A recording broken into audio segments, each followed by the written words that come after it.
After I left the country, my missing person posters were plastered across the globe, with the reward reaching $1 million.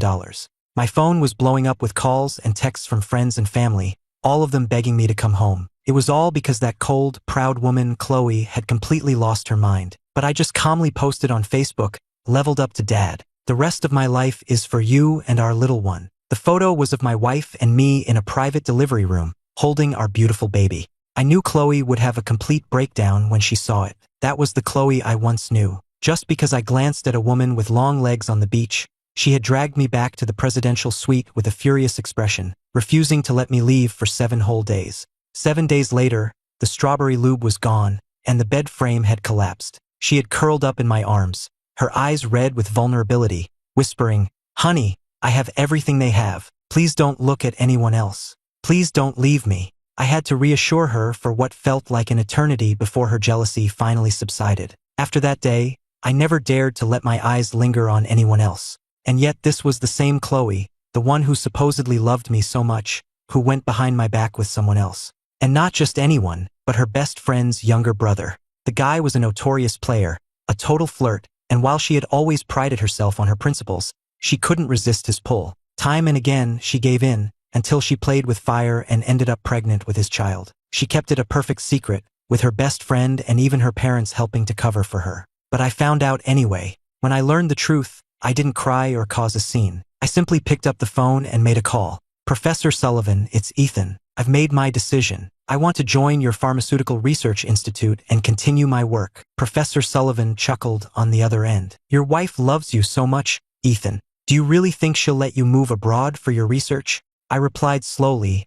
"This is my decision. It has nothing to do with her." "All right then. When can you be here?" "1 week." "Excellent. I'll be waiting for you. By the way, Professor Sullivan, that memory-erasing drug you were developing, are you still looking for a test subject?" The professor's voice turned serious. "What are you implying, Ethan? Please mail a dose to me. I'll be your subject." After I hung up, my phone buzzed with a new iMessage.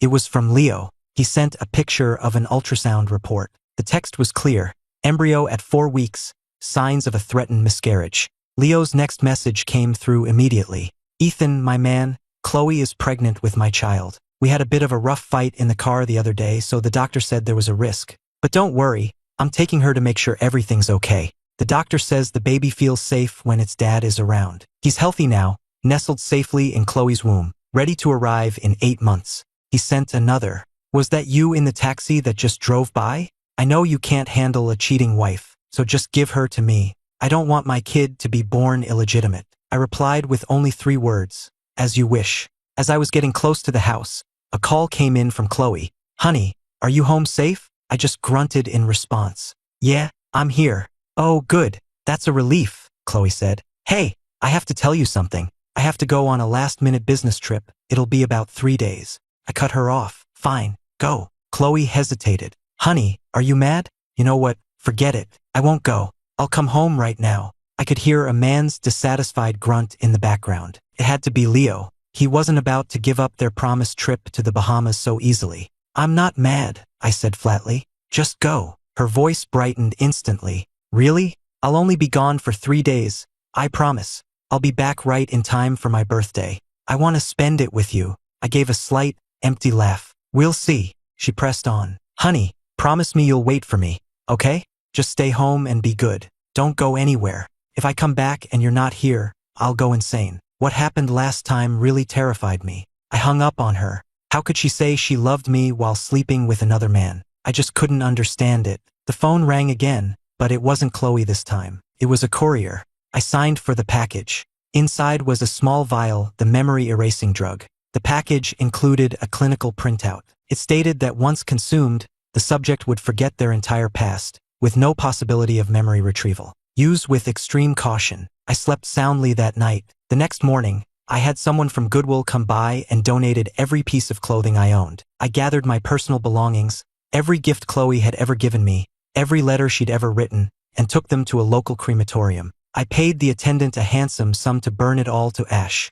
A message from Leo arrived right on schedule. "The Bahamas are amazing. Thanks, Ethan. If it weren't for you, I never would have met Chloe. I'd never get to vacation in a place like this without her." He also sent a flood of pictures, all of them featuring Chloe. Chloe rubbing sunscreen on his back. Chloe grilling lobster for him. Chloe with her arms around him, kissing him. I didn't even bother to open the full images. I just turned off my phone and focused on my final preparations. On the second day of Chloe's trip, I went to the bank. I liquidated every account under the name Ethan Miller, taking it all out in cash.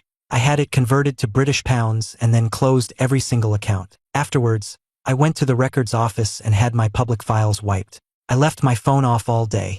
The moment I got home and powered it on, a new wave of messages from Leo flooded in. The new mom is already researching early childhood education and baby food recipes. She's going to be such a great mother. Ethan, thank you so much for giving her to me.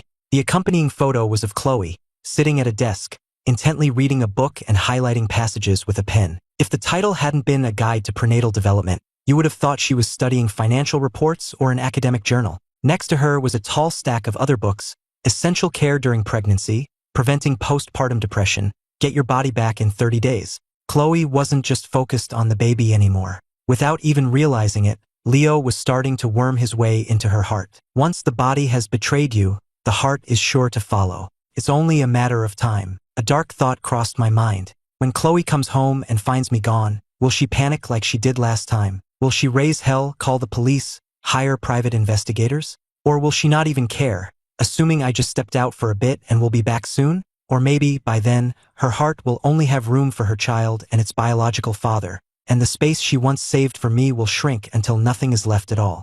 I pushed the thoughts away. I had already decided to leave. Whether she felt regret was no longer my concern. I only knew one thing for certain. I would never regret leaving her, and I would never regret forgetting her. On my last day, I slept for a solid 12 hours. I woke up feeling refreshed and full of life. Looking at my reflection in the mirror, I gave myself a wide, genuine smile. I walked out the door without any luggage. My possessions were already gone, either donated or turned to ash. All I carried was a small messenger bag.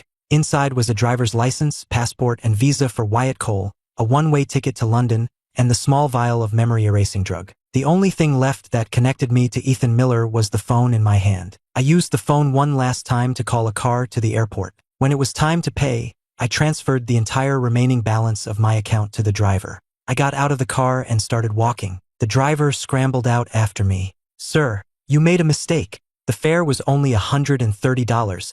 You sent me $13,000. I smiled at him. "Keep it. Thank you for the ride." The driver looked terrified. "Sir, I can't. I only need the fare for driving you here. I really can't take this much." I looked him straight in the eye. "You didn't just bring me to an airport. You brought me to the start of my new life." After bidding the driver farewell, I popped out the SIM card, snapped it in half, and tossed it into a trash can along with the phone itself. And just like that, the very last tie to Ethan Miller was severed. I asked an airline agent for a pen and paper and wrote a letter to myself. "Wyatt, when you read this, your life is beginning again. Don't get caught up in the past and don't try to figure out who you used to be. Trust me and just keep moving forward. You have everything you need to build a brilliant life for yourself. And never again believe a woman when she says she'll love only you forever. People change. No one can keep that promise. The only person you can ever truly rely on is yourself. So love yourself." Once I finished, I folded the note and placed it in the inside pocket of my jacket. Somewhere I would be sure to find it as soon as I was aware of myself again. The final boarding call echoed through the terminal. "Passenger Wyatt Cole, your flight is now ready for departure. Please proceed immediately to gate H25. I took the small vial from my bag and downed its contents in one gulp. The liquid was bitter, but to me it tasted like freedom. Without a single look back, I walked onto the plane. Chloe landed back in New York on the afternoon before her birthday. As they had planned, she was supposed to go home to celebrate with me. The tinny voice of the airport PA system made another annoying announcement. "Passenger Wyatt Cole, please proceed to your boarding gate immediately." Wyatt Cole. Chloe didn't recognize the name, but something about it felt wrong. Like a sudden hollow space had opened up in her chest. An inexplicable emptiness washed over her. She glanced toward the gate and saw a familiar silhouette hurrying away. Her eyes narrowed, and she instinctively started to follow. But after a single step, Leo's voice stopped her. Leo appeared at her side, holding a hot coffee, his voice full of affection. "Your favorite mocha. I got it for you." He noticed her strange expression and asked with concern, "Where were you going just now? Are you feeling okay?" He reached out to feel her forehead, but she shifted away before he could touch her, replying coolly, "It's nothing." Chloe stood there in the crowded airport terminal, a handsome young man doting on her. It was a life many would envy, yet she couldn't shake the feeling that something was deeply wrong. It felt as if something precious had been stolen from her when she wasn't looking. When she didn't respond, Leo draped an arm over her shoulder, trying to pull her into an embrace. "You have to go back to Ethan tonight anyway, so why don't we celebrate a little early?" He whispered the last part right next to her ear. Normally, Chloe wouldn't have pushed him away, but today she was in no mood for it. She stood up abruptly. "I need to go home," Leo whined, grabbing the hem of her jacket. "But you're going home tonight anyway, what's the hurry? Besides, you're spending your birthday with him tomorrow. Today, I'm not sharing you with anyone else." The casual way he referred to Ethan struck a nerve. Chloe's expression hardened. She turned and gave him a look of such severity that it made his blood run cold. He immediately softened his tone, trying to sound endearing. "Chloe," before he could finish, she cut him off with a voice like ice. "Leo, I have warned you before. You need to understand your place. Ethan is the love of my life. No one can ever replace him in my heart." Without another word, she turned and walked out of the airport lounge, leaving Leo standing there, completely stunned. Chloe drove home as fast as she could, but when she walked through the front door, all she saw were the housekeepers going about their duties. She frowned. Where is Mr. Miller? Where is Ethan? The staff just looked at each other, their faces blank with confusion. A flare of irritation rose in her chest. What exactly do you people do all day? You don't even know where he is. Everything in the house was in its proper place, but as Chloe scanned the rooms, she couldn't find any sign of me. She pointed to one of the housekeepers. Where did he go? The woman hadn't seen me all day and could only guess. Perhaps Mr. Miller is resting in the bedroom. Chloe didn't waste another second on them. She hurried up the stairs to our bedroom. The moment she pushed the door open, the hope in her chest vanished. The room was empty. There was no trace of me. A wave of disappointment washed over her confusion. After they married, my entire life had revolved around her. I'd even lost touch with most of my old friends.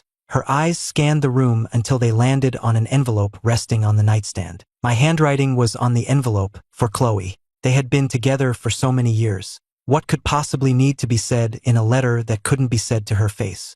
Confused, Chloe opened the letter. She stared at the page, frozen, as if the words were in a foreign language. It took a long moment for their meaning to sink in. "I know everything you've been hiding. You don't have to worry about how to break it to me anymore, because I'm stepping aside to let you two be together. I'm gone. We will never see each other again." With just a few short sentences, our years together were brought to an end. Chloe clutched the letter, her eyes darting back and forth over the words until the paper was crumpled in her fist. She shot to her feet, shouting my name as she began to search the house frantically. "Ethan, stop playing games.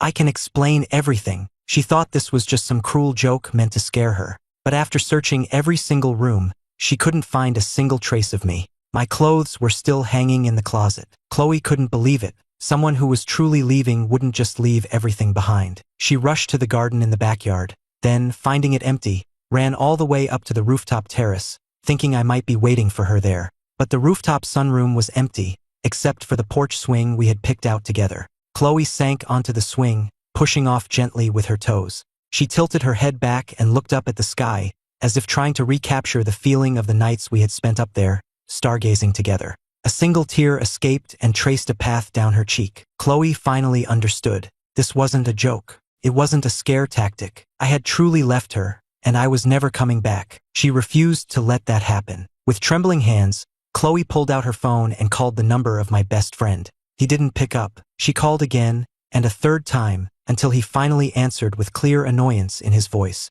"What is it?" "I'm looking for Ethan," she said. My friend's reply was sharp. "Why are you calling me? You're his wife. How can you not know where he is?" Chloe's voice was small. "I can't find him. Do you have any idea where he could have gone?" "No idea," he said, and then hung up, his tone leaving no room for further conversation. Chloe tried calling back, only to find he had already blocked her number. Left with no other choice, she started going through her contacts, calling anyone who might know me, even old college acquaintances she'd only met a handful of times. After they got married, their lives had drifted apart. She realized she no longer even knew who my friends were. She called person after person, but the answer was always the same: "I don't know." If she pushed for more information, the polite ones would patiently explain they couldn't help, while the less patient ones would just get angry with her. One old acquaintance was particularly blunt. "At your wedding, You swore you'd love him forever. Now he's gone. Don't you think you should be asking yourself why? A chill went down Chloe's spine. What do you know? You know exactly what you did, the person said before hanging up. Did you really think Ethan was so stupid he wouldn't find out? Figure it out yourself. They knew. They knew more than she had imagined. The more she thought about it, the more terrified she became. A horrifying idea began to form in her mind. I had left so abruptly, taking nothing with me. Was it because I thought I would no longer have any use for worldly possessions? Chloe couldn't bear to entertain the thought. Frantic, desperate to reach me and make sure I wasn't struggling, she opened her banking app. She began transferring huge sums of money into my account, adding the same note to every transaction. Where are you? She transferred payment after payment, not caring about the amounts. Money was the one thing she had in abundance. All she wanted was for me to come back. But her hope was shattered by a phone call from a bank representative. Ms. Anderson, we're calling to inform you that the transfers you initiated have failed. The destination account was closed 3 days ago. The funds will be returned to your account within 2 hours. The representative continued with polite apologies, but Chloe didn't hear any of it. She just kept asking, is there any way for you to contact him? The answer, of course, was no. She hung up and started downloading the social media apps she remembered seeing on my phone. She knew I used to post my photography online. Back when things were good, she would always like and comment on my posts. But at some point, all of that had stopped. I was old-fashioned with my online presence. My username on every platform was Sunshower, and my profile pictures were always photos I had taken.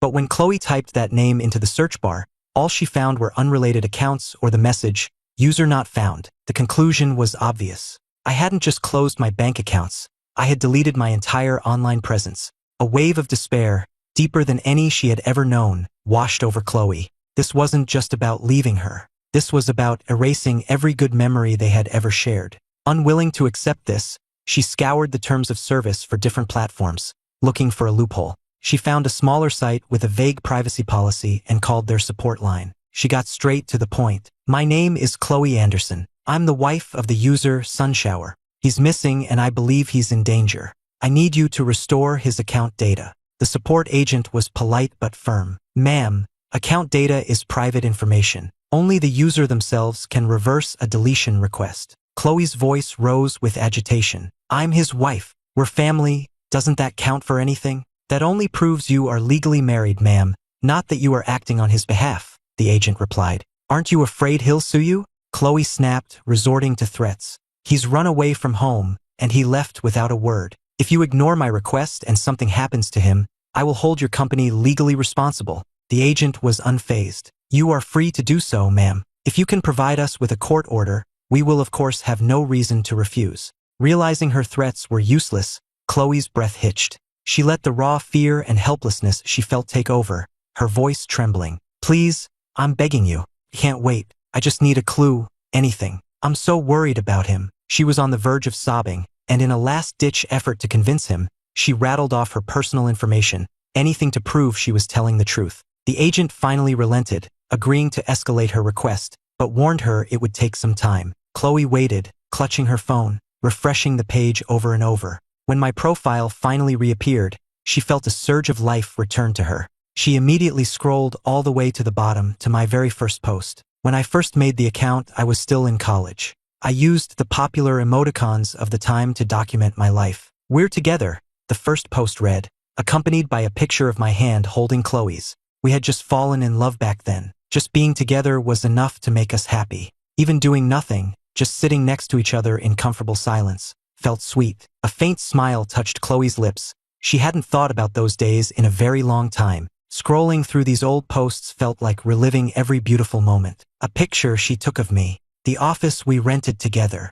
Her career is taking off. As of today, I'm her legal husband. Happy wedding day to us. The stars are so beautiful from here. This is our new home. I used to love sharing our life. Every sweet moment from our dating years, every happy memory from our marriage, I documented it all with photos. As Chloe looked at them, the beautiful memories played out in her mind like scenes from a movie. But then, 6 months ago, the post stopped. It was as if I had lost all interest in the platform. No more life updates, no more photography, nothing. A terrible premonition crept into Chloe's heart. She frantically scrolled through my profile, checking everything, old profile pictures, accounts I'd interacted with. Finally, she found an edit history on an old post. It was a single word, over. The edit was timestamped from the previous night. Right after that, I had gone into the settings and requested the account be permanently deleted. I had buried a past I once cherished, apparently without a second thought. A sharp, twisting pain seized Chloe's heart. She was in so much agony herself,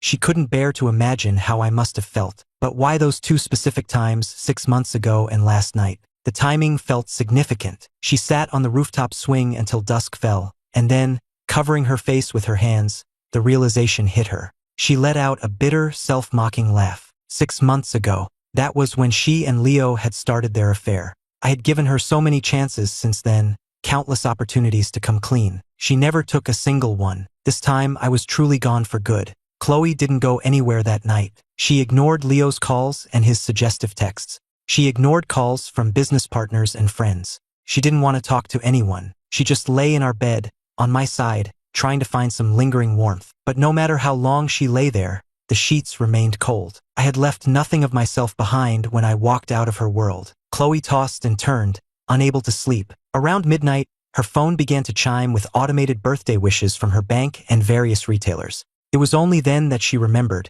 Today was her birthday. Her eyes fell on the letter on the nightstand. She moved it aside and saw a small box underneath. I hadn't mentioned it in the letter, but a small sticky note on the box told her it was my birthday gift for her. With a surge of excitement, Chloe opened the box, hoping to find some kind of clue inside. After all they had been through, surely there was still some kindness left. But before she could even finish the thought, the object inside shattered her hopes completely. It was a jewelry box, but there was no jewelry inside. There was only a small, misshapen lump of platinum. I had melted down my wedding ring. Chloe threw on some clothes and drove to the police station in the dead of night. "My husband is missing," she told the officer on duty. "I'm afraid he might have harmed himself." The officer looked at her skeptically. "How long has he been missing, ma'am? Did he leave a note?" Chloe shook her head. "No," the officer sighed. "Ma'am, please be honest with us. If your husband left anything at all, it could be very helpful in our search." "We have a wonderful relationship," Chloe insisted.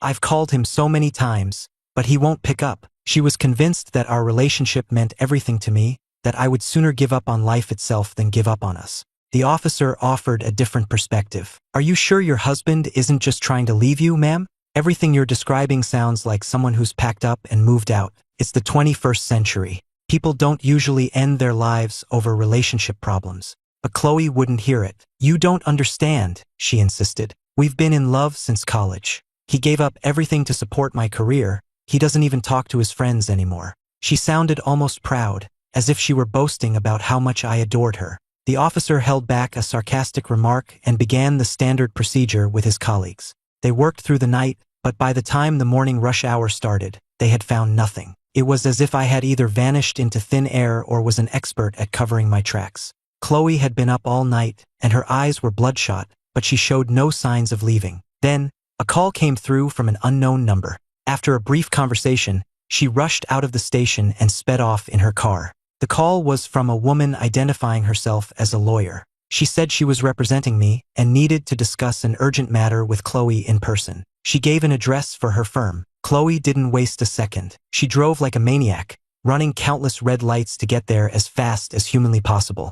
The lawyer seemed surprised by her quick arrival. She led Chloe into her office and got straight to the point, handing her a folder. "It's a divorce agreement," the lawyer explained. "Mr. Miller has already signed his portion. If you have no objections, Ms. Anderson, all we need is your signature." Chloe didn't even reach for the papers. Her eyes darted around the office, as if expecting me to be hiding somewhere. The room was small. There was nowhere to hide. She stared hard at the lawyer. "Where is my husband? Where is Ethan? I'm not talking to you. Whatever he's planning, he has to tell me to my face. Otherwise, what were all our years together for? Tell him to come out." The lawyer shrugged. "Ms. Anderson, I must remind you that Mr. Miller has entrusted me with handling all matters related to this divorce. Any and all meetings will be with me. Furthermore, in this marriage, you are the party at fault. However, Mr. Miller is not interested in pursuing that. For the sake of your past relationship, he is willing to part ways amicably. His share of the marital assets has been designated, through our firm, for donation to various charities. He also wishes for you to cease all attempts to find him." The lawyer relayed my wishes.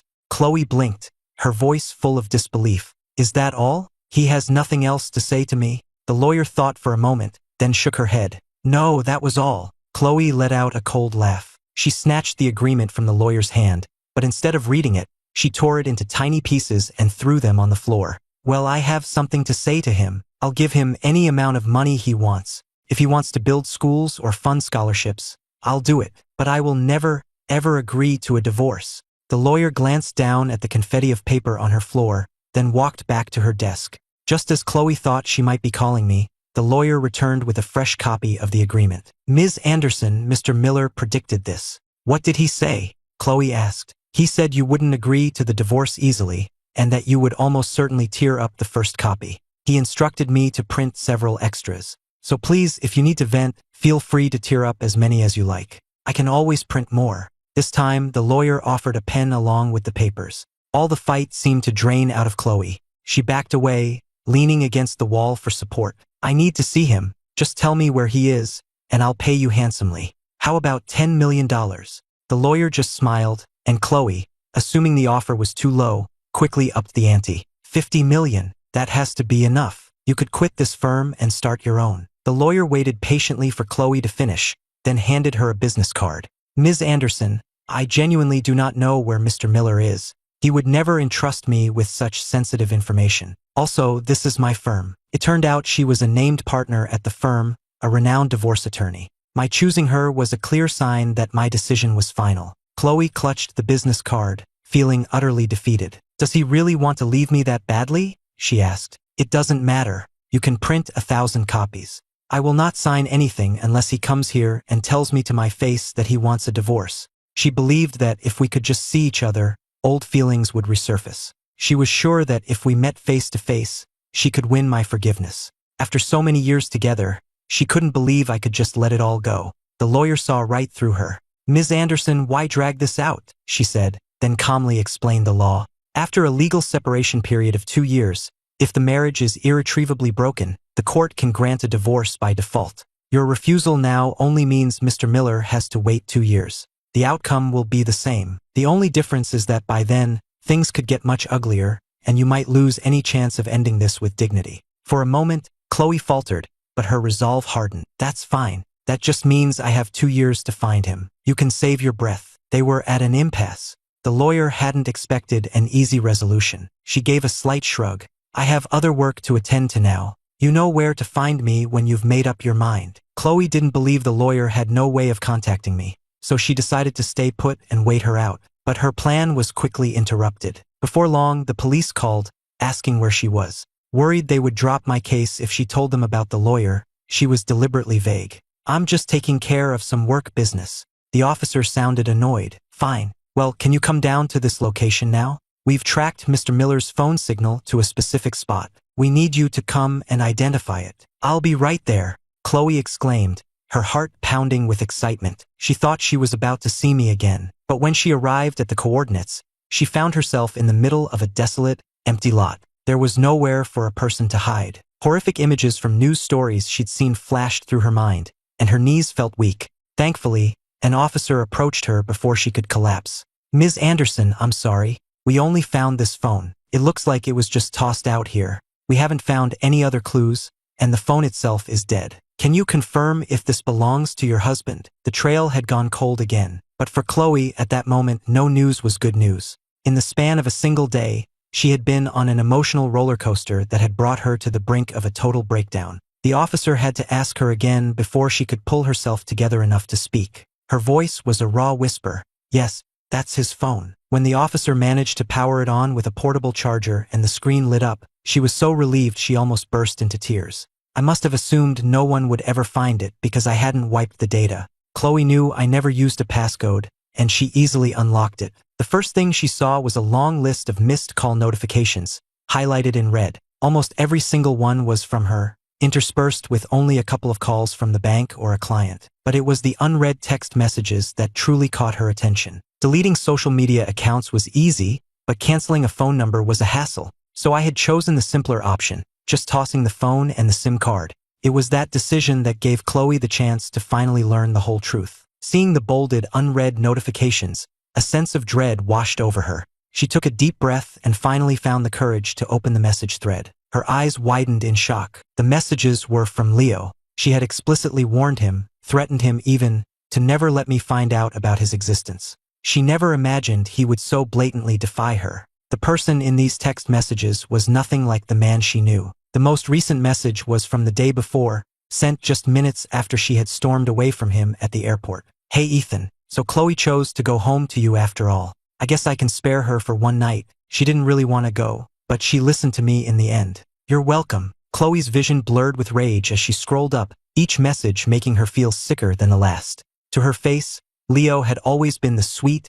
obedient boy, whose occasional possessiveness was just a sign of how much he loved her. No woman could resist that kind of devotion. She never dreamed that while professing his undying love for her, he was secretly taking intimate photos of them and sending them to me to taunt me. A candid photo of her sleeping was the tamest of the bunch. The message history contained everything from photos of them kissing passionately to pictures of them tangled in bedsheets. The images were so explicit that a nearby officer who caught an accidental glimpse looked at her with open disgust, as if she were a criminal. I didn't, Chloe whispered, not realizing she'd spoken aloud. The officer, realizing she was talking to him, physically took 2 steps away from her, making it clear he wanted no part in her personal drama. It was the first time in her life Chloe had ever been looked at with such contempt. Her head was spinning. Fighting back a wave of nausea, she kept scrolling. You gotta know how to treat a woman, Ethan. Chloe's a career woman now. She needs a man who can give her emotional support. Look what she gave me.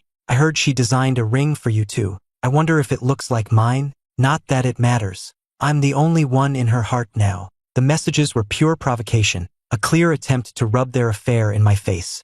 I had never replied to a single one. Eventually, I'd stopped even opening them. But just imagining how I must have felt seeing those first few messages made Chloe tremble with rage. If she hadn't been holding the phone, her nails would have surely drawn blood from her palms. She handed the portable charger back to the female officer and left the empty lot without a word. On the drive, she called Leo. I don't care where you are. Get to my house. Now. She had no desire to go to him. On the other end of the line, Leo put on his gentle, caring voice. Really? You want me to come over? Is Ethan not home? He didn't know the details of what had happened, but the thought of me being gone from the mansion he coveted filled his voice with an excitement he couldn't conceal. Chloe let out a cold, humorless laugh. That's right, he's gone. She was laughing at Leo's pathetic ambition, but also at her own foolishness for being deceived by his gentle act for so long. She didn't know whether to be impressed by his acting or disgusted with her own poor judgment. Leo, completely oblivious to the ice in her voice, replied cheerfully. Great, I'll be right over. It's your birthday today, too. Double the reason to celebrate. The sound of his voice filled Chloe with disgust. She hung up before he could say another word. It was a long drive from Leo's apartment to her mansion, but he still managed to arrive before she did. He must have been dreaming of this day for a long time. The moment Chloe walked through the door and saw him, she was filled with a burning rage. Leo was standing on the grand staircase, barking orders at the staff. I said take down all the picture frames on the wall, are you deaf? What's the point of clearing the tables? The frames on the wall held my photographs, ones Chloe and I had chosen together to decorate our home. The ones on the tables were photos of the two of us. The proof of a love that had once been so strong was now just an eyesore to be removed. She shot him a look of pure ice, but Leo didn't notice. He was too busy playing the lord of the manor. Get a move on. I'm not a pushover. If any of you slack off, I'll have Chloe fire every last one of you. One of the housekeepers protested, but Ms. Anderson never gave us these orders. And she and Mr. Miller are still married. Leo let out a shrill, mocking laugh. Mr. Miller? He's just some loser nobody wants. From now on, I'm the man of this house. Instead of standing around gossiping, why don't you get rid of that ugly old rug? The ugly old rug he was referring to was a gift Chloe had given me years ago. She couldn't stand by and watch him desecrate her home for another second. She stepped forward, her voice ringing with authority. Stop what you are doing. Put everything back where it was. Then all of you, get out. Her voice wasn't loud, but it carried an undeniable weight that cut through the room. The staff knew who signed their paychecks. They immediately abandoned Leo's orders, quickly restored the room to its original state, and then vanished from sight. In the vast, silent room, only she and Leo remained, staring at each other. Leo might not have had many talents, but he was an expert at reading a room. He scrambled down the stairs and rushed to Chloe's side, his voice soft and comforting. Chloe, I know you must be upset right now, but Ethan chose to leave. Chloe shot him a look that could freeze fire. Who gave you permission to say his name? Leo flinched, immediately shifting into his pitiful act. Okay, I won't say it if you don't want me to. It's your birthday, and I was hoping. Before he could finish his sentence, Chloe's hand shot out. She grabbed the collar of the silk shirt he was wearing, one of mine, and ripped it from his body, throwing the garment to the floor like a piece of trash. The look on Chloe's face was terrifying. While she had never treated him as an equal, she had never been this hostile before. A knot of dread formed in Leo's stomach. He knew he was in serious trouble. But what had he done wrong? He had always acted this way around her. Was it because he had tried to change the decor? If Ethan had been the one to ask for a divorce, it made sense that she would be angry. Leo took the opportunity to wrap his arms around her, his voice a placating murmur. Chloe, I'm sorry, okay? I was just trying to help you redecorate. As he held her, his hand began to roam over her back, caressing her through her clothes, trying to use his usual tricks to smooth things over. It was a move that had never failed him before, but today Chloe was not receptive. She shoved him away with surprising force, then brushed off her hands as if she had touched something filthy, her face a mask of pure disgust. Humiliated, Leo steadied himself against the sofa. What the hell is wrong with you today?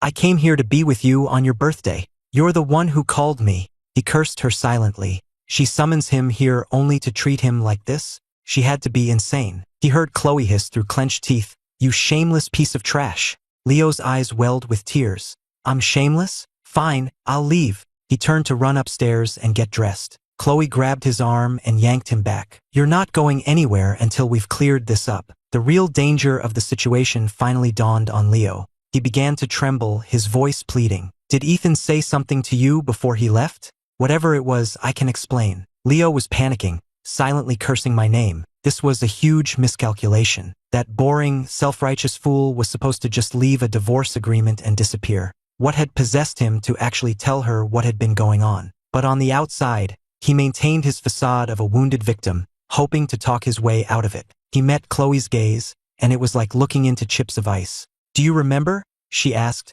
her voice devoid of all emotion. What I warned you about when we first started this? Leo nodded frantically. Yes, I remember. You said Ethan was the love of your life, and that we were just having fun. You told me to never, ever let him see me. I swear, I never went anywhere near him. Chloe saw right through his carefully chosen words. Then dare to swear it. Swear that you did exactly as I said. That you never harassed him. That you never sent him those disgusting messages. Go on. Swear that if you did any of those things, you'll spend the rest of your life poor and miserable, a complete failure. For Leo, that was a fate far worse than death. The entire point of everything he had done was to secure a life of wealth and luxury. What was the point if he ended up poor? Still, it was just an oath. If oaths actually worked, countless men would be struck by lightning at the altar every year. Steeling himself, Leo shakily raised 2 fingers to swear. If I did any of those things, may I spend the rest of my life in poverty. He couldn't bring himself to finish the sentence.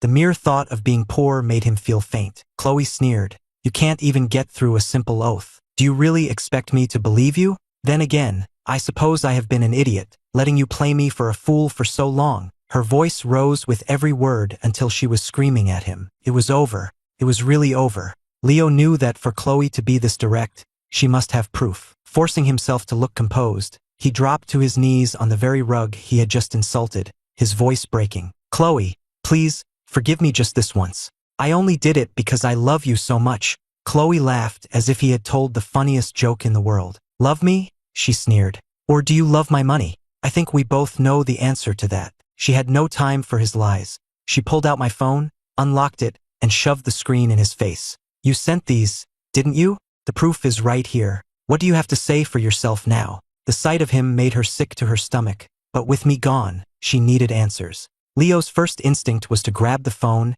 but Chloe snatched it back before he could touch it. It was the last thing she had of me. Leo lunged for it but came up empty. The color drained from his face. He opened his mouth to make an excuse, but no words came out. He had sent all those photos, all those messages. Even if he had deleted them from his own phone, it was useless if I hadn't deleted them from mine. He was sick with regret. If he had known this would happen, he would have been so much more careful. Unwilling to lose everything he had worked for, he changed tactics. He lunged forward and grabbed the hem of her dress. Please, Just forgive me this one time. Give me one more chance, and I'll prove I can be a good husband to you. I'll even help you handle the divorce scandal." He scrambled for any reason she might be angry, desperate to fix it, never once considering the simple truth, that she truly loved me, and that losing me was destroying her. "Shut up," Chloe snarled. "My husband is Ethan Miller, and only Ethan Miller. A shameless creature like you has no right to even be in this house. Get out." Leo looked heartbroken. "You can't do this to me.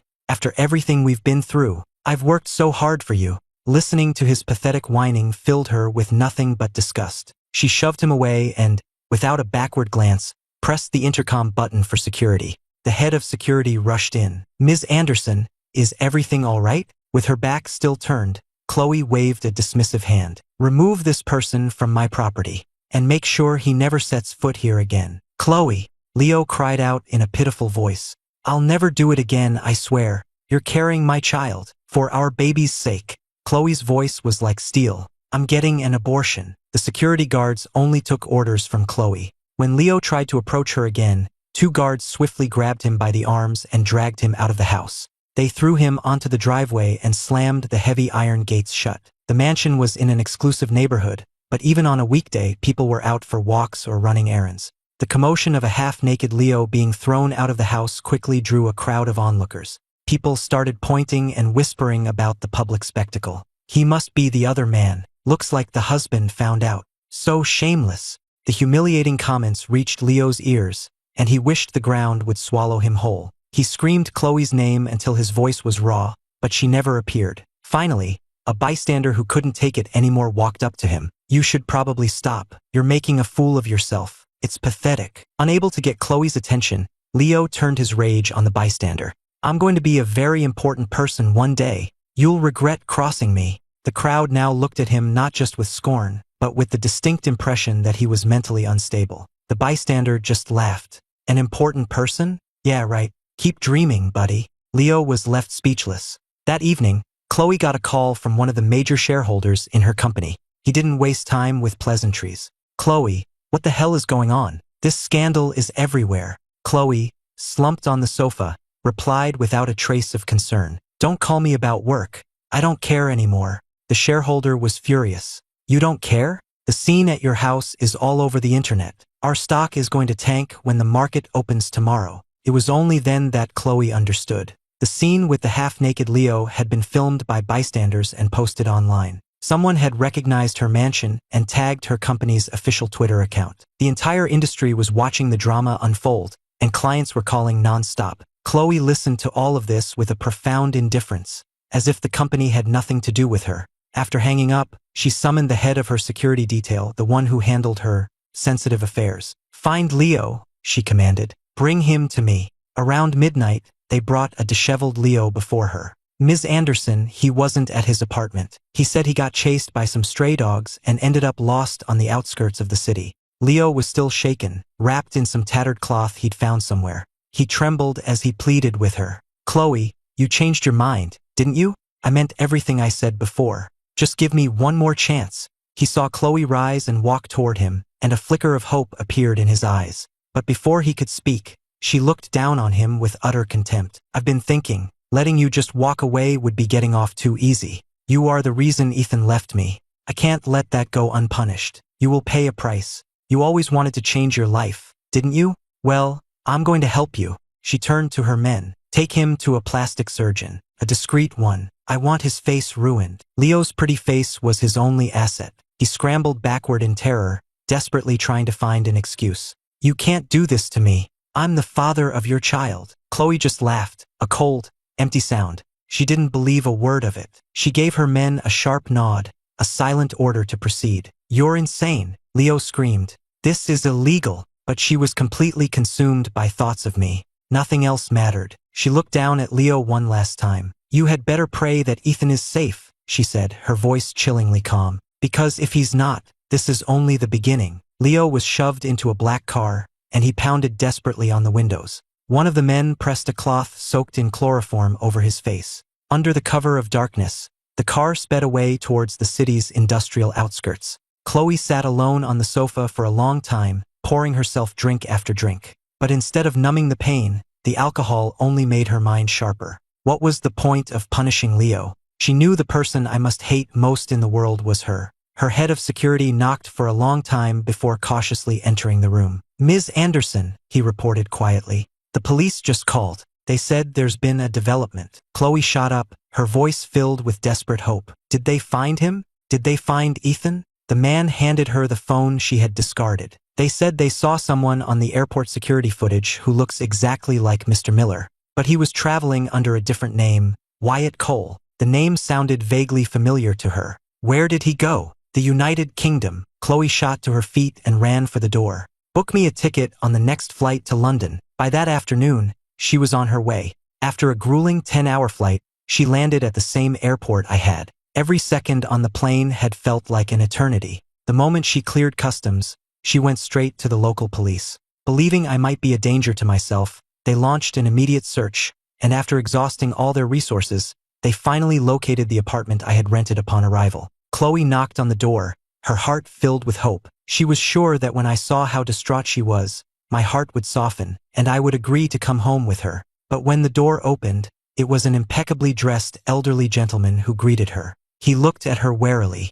"Are you here about the flat?" "I'm the landlord." "No," Chloe said. "I'm looking for Wyatt Cole. I'm his wife. I've come to take him home." The landlord's reply was curt. "I'm sorry, he checked out 3 days ago." Chloe was stunned. "That's impossible. He would have only just arrived then. Where did he go?" She opened her purse and pulled out a wad of cash, trying to bribe him for information. The old man just rolled his eyes. "That's his business, isn't it? What's it to you?" Desperate, Chloe decided to plead for sympathy.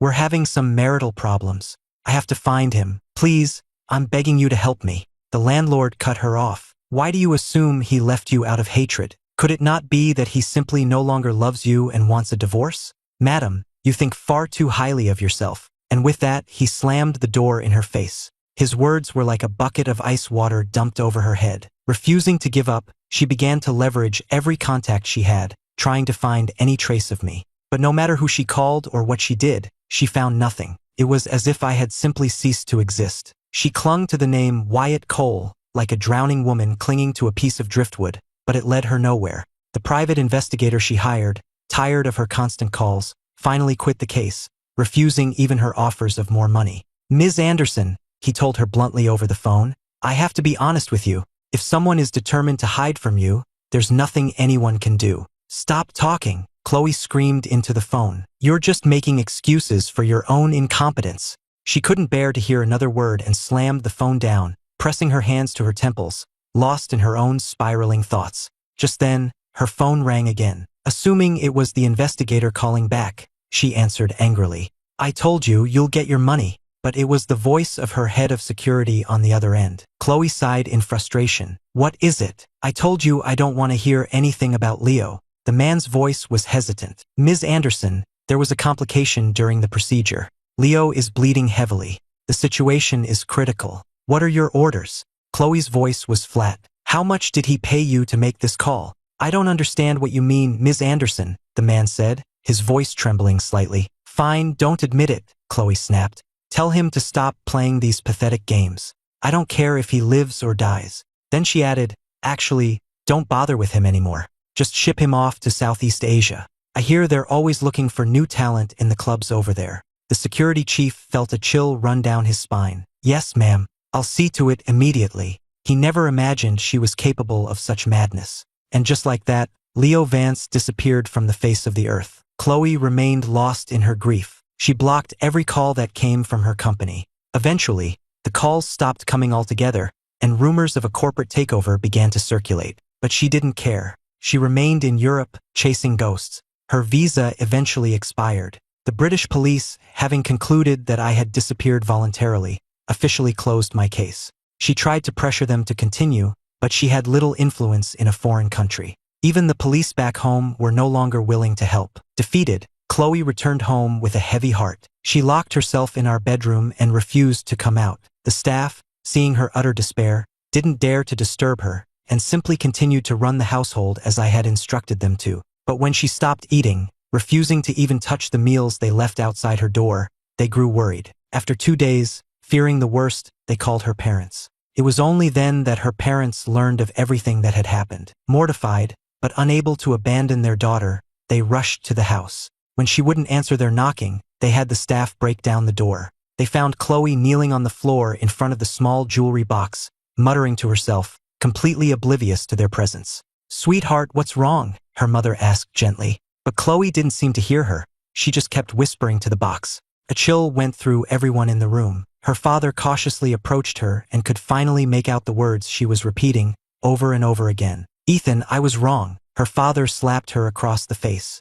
"What good is this doing?" he yelled. "You had a perfect life and you threw it all away for this nonsense." The shock of the blow seemed to bring Chloe back to reality. She slowly turned to face them. "Dad? Mom? You're here. Do you know where Ethan is?" She tried to stand, using a nearby table for support, but she was too weak and stumbled, sending everything on the table crashing to the floor. Seeing the dark circles under her eyes and the bruise forming on her chin, her mother burst into tears. "Oh, sweetheart, why are you doing this? You have to let him go." Her father, frustrated but unable to bear seeing his daughter like this, softened his tone. "Stop torturing yourself. Instead of this, you should be looking after your company." He had heard the rumors. The stock price was in freefall, and they had lost several major contracts because of the scandal. The company was failing, but Chloe wasn't listening. Her voice was a hoarse rasp. "Who says this is useless?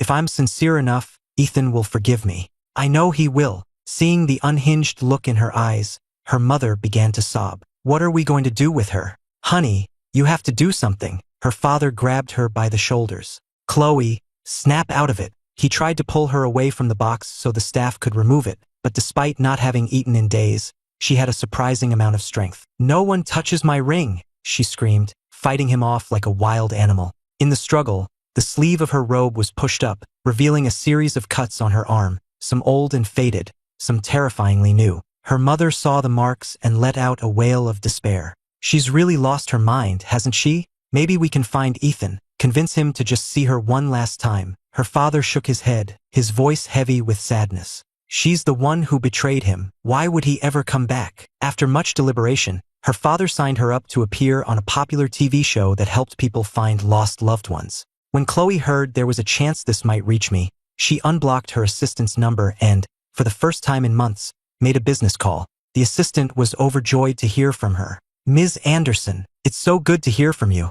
The company has been..." Chloe cut her off. "I don't care about the company. I'm going to be on a television program. I need the PR department to promote it. I want you to invest in the show to make sure it airs as soon as possible. I'm going to apologize to Ethan and ask him to give me another chance." Chloe continued to give instructions, but her assistant was in shock. "Ms. Anderson, have you considered what this will do to the rest of us?